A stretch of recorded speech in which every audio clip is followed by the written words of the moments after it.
This, according to the FBI, is Oswald's tourist card. His tourist visa card that he needed to go to Mexico in 1963. There are two copies. The one on the right is the original, and the one on the left is a carbon copy. And the purpose of these cards was to present them to the Mexican authorities upon entry and exit of Mexico. The copy, the one on the left, was presented upon entrance into Mexico. It says Entrada there. And I guess the original would have been presented there too. It also has that stamp. And then they would keep the copy when you entered the country. And upon leaving the country, they would stamp it again, Salida. And they would keep that copy. So Oswald, when he came back to the United States, did not possess either one of these. These were both in the possession of the Mexican government. And this document comes to us through the FBI, and everything seems to be in order. I've had a copy of this document for quite a while, but I was unsatisfied with the image quality, so I went looking for another one. Often you can, if you look around, you can find higher quality images, and I went looking for another one. I think I was interested in the signature to see if it was really his signature or something like that. I forget why I went looking, but I went looking and I found another version of this document. And that's this version here, which appears on some Spanish language websites. I don't read Spanish, but it was a higher quality image, so I downloaded it, and eventually I noticed something that is very obvious, and that is that there is a redaction in this version. Oh, you can see there's a digital watermark on here, AGN. That's the letters that indicate the Mexican National Archives. So presumably, unlike the document I showed first, which came from the FBI, this came from the National Archives of Mexico. And there's a redaction on it. And this should be the original document, or photocopy of the original. It may be from microfilm, I would think, unless they happen to save the original of the special document involving Lee Harvey Oswald. But anyway, this version, the age is redacted. That is, Oswald's age has been redacted from the Mexican version of the document. And I find that striking because Oswald's age was never considered a secret. It was never considered classified information. It was public knowledge. At the time he went to Mexico, he was 23. And I can't think of any reason why it should be redacted unless it didn't say he was 23 years old. And this is the FBI version again. And you can see where that redaction was on the Mexican document. It says 23 años, which I assume means 23 years. So, now how can the FBI document not be redacted if the Mexican document was redacted? Well, obviously that means if everything is on the level here, that the Mexican document was redacted after the FBI had photographed it, which it doesn't make sense. I don't see how that can make any sense unless the age on here was not 23 on the original document.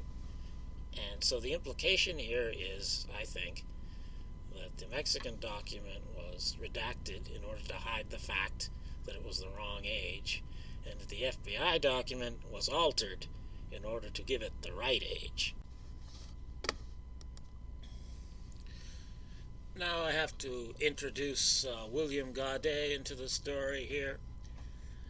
He was, as it says in the newspaper article byline there, he has had more than 30 years experience in Latin America as a newspaper columnist, magazine publisher, State Department attaché, and consultant on business, investment, and travel in the Americas. He published a letter on U.S.-Latin American relations, which was subscribed to by the CIA and the KGB, or at least the Russian government. And he is an admitted CIA asset. He admitted that he did jobs for the CIA.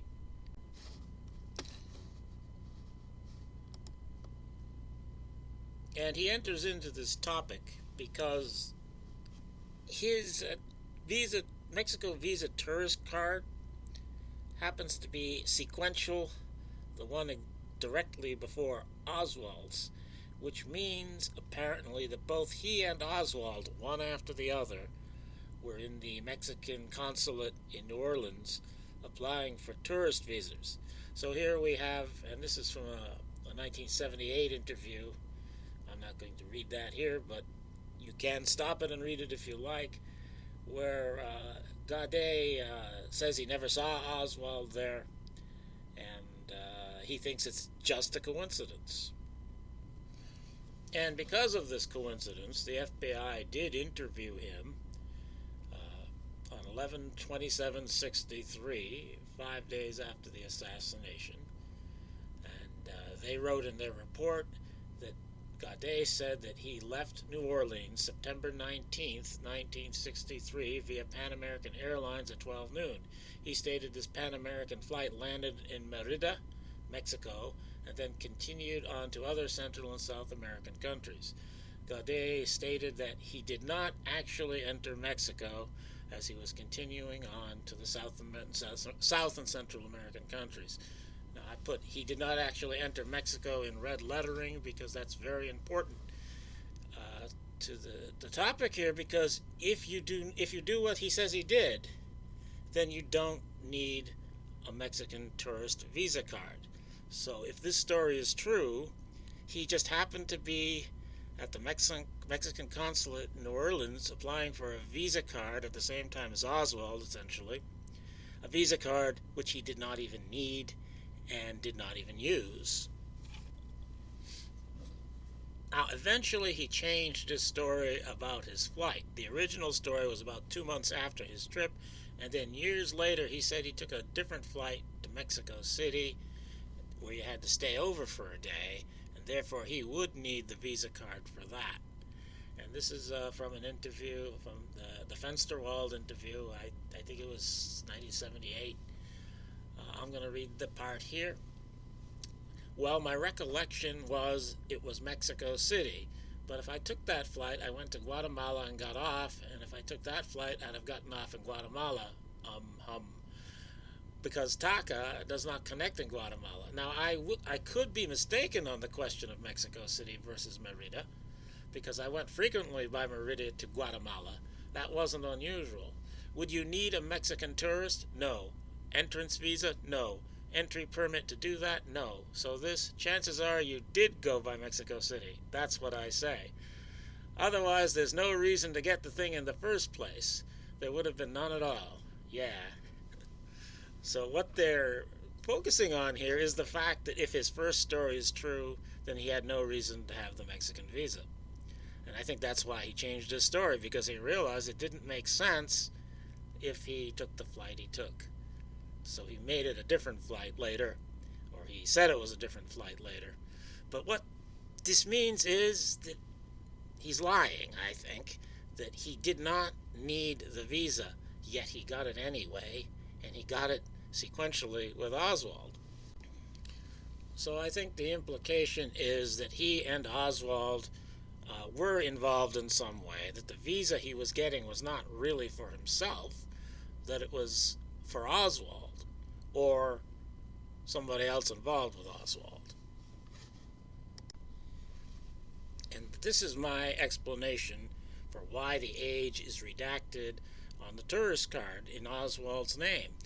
Because I think Gaudet got a tourist card for himself in Oswald's name, and he's considerably older than Oswald, so he couldn't say he's 23 years old. He had to use his own age or something close to his own age in order, and he would have to have provided a false birth certificate, which is what what it says it was used for identification on here. I think that would be easy enough for a CIA connected person to come up with. And I think the purpose of this is to give Oswald a different identity to go to Mexico City. That is, Oswald went to Mexico City under the name of William Gaudet. I can't prove that. There aren't documents for that. The investigation apparently didn't look for any such thing. But I think that's what this means, that Oswald went to Mexico City earlier using William Gaudet's identity. And then Oswald or somebody else went to Mexico City, and I think somebody else. And, well, it gets complicated because I think there are two different people calling themselves Oswald. But one Oswald went to Mexico City earlier, and one went later, and the one that went earlier used William Gaudet's identity. And there are a couple of elements involving the timing of things that work out well for this. This is Gilberto Alvarado was a Nicaraguan in Mexico City who claimed to have seen Oswald at the Cuban embassy on September 18th and claimed to see him paid money by the red-haired Negro, a story which I entertained and then dismissed, and now I am entertaining once again. And I don't want to get into that story, but note the date is September 18th that he claimed, or that was his first claim and his most consistent claim of the date when he said he saw Oswald at the Cuban embassy. And this is the day after the visa was issued. That is, Oswald's visa was issued, and Gaudet's also, on September 17th. And so, I think that it's a good possibility that Oswald, one of the Oswalds, took Gaudet's visa and went to Mexico City and was there on the 18th, and that Gilberto Alvarado really did see him. And another thing that fits this interpretation is some things that Oswald said in his November 9th, 1963 Russian embassy letter. I was unable to remain in Mexico indefinitely because of my Mexican visa restrictions, which was for 15 days only. I could not take a chance on requesting a new visa unless I used my real name, so I returned to the United States. Well, what this clearly implies is that Oswald is saying that he was not using his real name, and that fits with him using William Gaudet's name. And also this visa restriction for 15 days only. September 18th to October 3rd, the day that he left Mexico, is 15 days. Now, the official story has him entering Mexico from the bus on, I think it's the 26th. So he didn't stay there. Under the Oswald visa, he wasn't there for 15 days. He could have stayed longer. So what I think this means is that whoever wrote the embassy letter, Oswald 1 or 2, he's the one who used Gaudet's identity, and he stayed in Mexico the maximum time he could, which was 15 days, without applying for an extension because he didn't want to take a chance of not using his real name. So this fits with the interpretation that he was using Gaudet's identity. And this might sound like unnecessary complexity for some kind of intelligence operation, but I think the point of there being two Oswalds is that one provides cover for the other. The reason this story can be so credibly denied is because we know that Oswald supposedly was in New Orleans. On the 17th and the 19th, we have particular information that Oswald was in New Orleans. So you can deny the Alvarado sighting of Oswald, and that would be the purpose of having two of them. One of them provides an alibi for the other so that it can be credibly denied that the other was at a particular place at a particular time. And so I think this means that one Oswald went early. Alvarado did see him there, and he was paid the money, and that the other Oswald took the bus and went in, and that both of them came back on the same visas they went in on, but we don't have the Gaudet visa. We can't check it out because we only have the one that Oswald 2 took on the bus.